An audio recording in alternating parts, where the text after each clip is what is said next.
നമസ്കാരം. ന്യൂജേഴ്സിയിലെ ഹാസ്ബ്രൂക്ക് ഹൈറ്റ്സിൽ ഭൂചലനം റിക്ടർ സ്കെയിലിൽ 3.0 തീവ്രത രേഖപ്പെടുത്തിയതായി US ജിയോളജിക്കൽ സർവേ അധികൃതർ വ്യക്തമാക്കി. ഭൂചലനത്തിന്റെ പ്രകമ്പനം ന്യൂയോർക്ക് നഗരത്തിൽ മിക്ക ഭാഗങ്ങളും അനുഭവപ്പെട്ടു. അതേസമയം പരിക്കുകളോ നാശനഷ്ടങ്ങളോ റിപ്പോർട്ട് ചെയ്തിട്ടില്ല.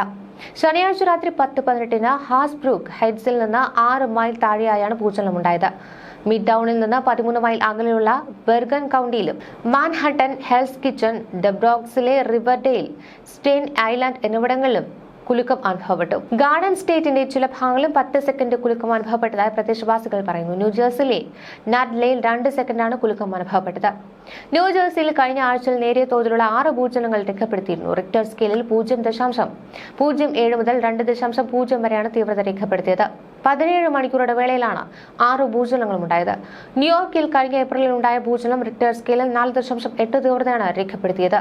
ഇതിനിടെ റഷ്യയുടെ കുരിൽ ദ്വീപുകളിൽ 6.7 തീവ്രത രേഖപ്പെടുത്തിയ ശക്തമായ ഭൂചലനം ഇന്നുണ്ടായതായി German research centre for geosciences അറിയിച്ചു.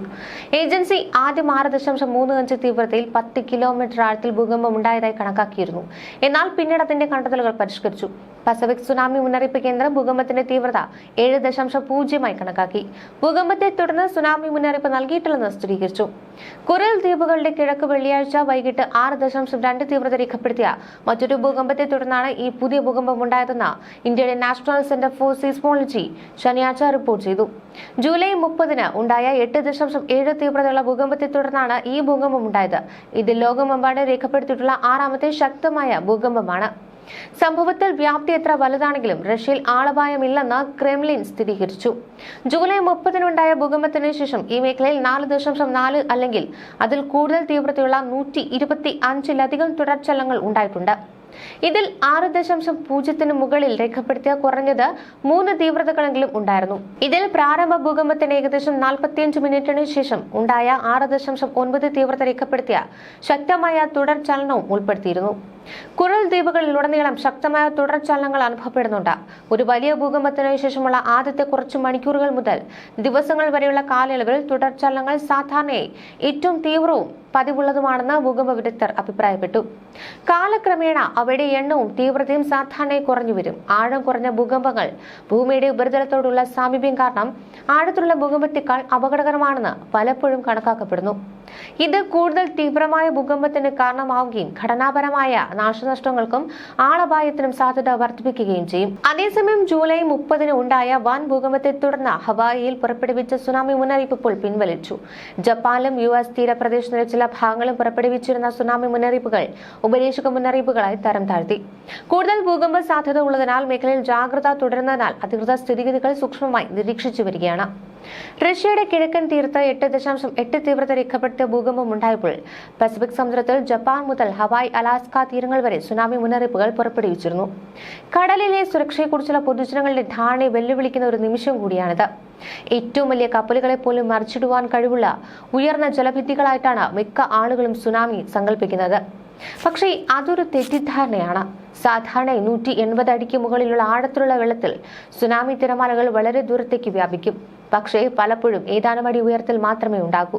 അവ വേഗത്തിൽ സഞ്ചരിക്കുന്നു. പക്ഷേ അവയെ ഉയർത്താനും കംപ്രസ് ചെയ്യുവാനും കടൽ തീരമില്ലാതെ അവയുടെ ഊർജ്ജം ലംബമായിട്ടല്ല, തിരശ്ചീനമായി വ്യാപിക്കുന്നു. സുനാമി സമയത്ത് ക്രൂയിസ് കപ്പലുകൾക്ക് ഏറ്റവും സുരക്ഷിതമായ സ്ഥലം ആഴക്കടലായിരിക്കുമെന്നാണ് പറയുന്നത്.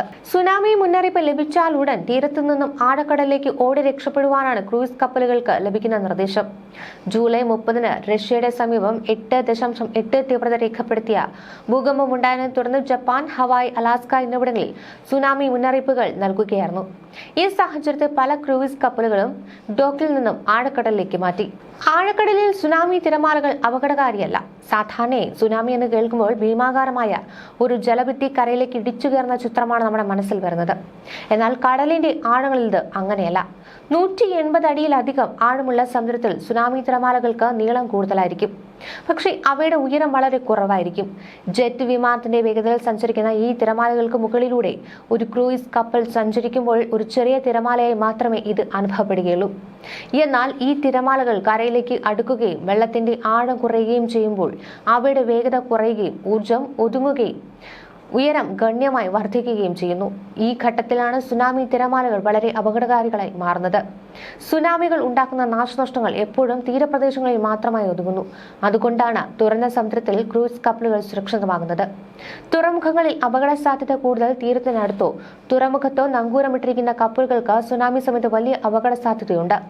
വെള്ളത്തിന്റെ അളവിലുണ്ടാകുന്ന പെട്ടെന്നുള്ള വർധനവോ കുറവോ കപ്പലിന്റെ സ്ഥിരതയെ ബാധിക്കാം. ശക്തമായ ജലപ്രവാഹം കപ്പലിനെ വലിച്ചിഴയ്ക്കുകയും മറ്റു കപ്പലുകളുമായോ പിയറുകളുമായോ കൂട്ടിയിടിക്കുവാനുള്ള സാധ്യത വർദ്ധിപ്പിക്കുകയും ചെയ്യും. സുനാമിയുടെ ഗതിയിൽ ഒഴുകിയെത്തുന്ന കണ്ടെയ്നറുകളും തകർന്ന അവശിഷ്ടങ്ങളും വലിയ ഭീഷണിയാണ് ഉയർത്തുന്നത്. അതുകൊണ്ടാണ് സുനാമി മുന്നറിയിപ്പ് ലഭിച്ചാൽ യാത്രക്കാർ തിരിച്ചെത്തിയില്ലെങ്കിൽ പോലും ക്രൂയിസ് കപ്പലുകൾ ഉടൻ തന്നെ ആഴക്കടലിലേക്ക് മാറ്റുന്നത്. ഈ സാഹചര്യം ചില യാത്രക്കാർക്ക് ബുദ്ധിമുട്ടുണ്ടാക്കുമെങ്കിലും കപ്പലിലെ ജീവനക്കാരുടെയും യാത്രക്കാരുടെയും സുരക്ഷയ്ക്ക് എപ്പോഴും മുൻഗണന നൽകുന്നു. കപ്പലുകൾ എങ്ങനെ തയ്യാറെടുക്കുന്നുവെന്ന് നോക്കിയാൽ ആധുനിക ക്രൂയിസ് കപ്പലുകൾ ആഡംബരത്തിനായി മാത്രമല്ല നൂതനമായ സുരക്ഷാ സംവിധാനങ്ങളോടെയാണ് നിർമ്മിച്ചിട്ടുള്ളത്.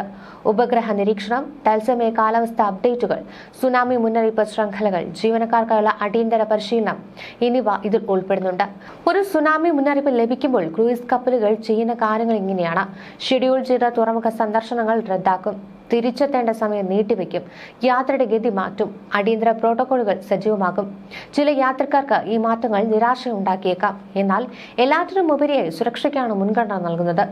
അതുകൊണ്ട് തന്നെ ഈ സുനാമിയുടെ മധ്യത്തിൽ ക്രൂയിസ് കപ്പലുകൾക്ക് സുരക്ഷിതമായിരിക്കുവാനും സാധിക്കുന്നു.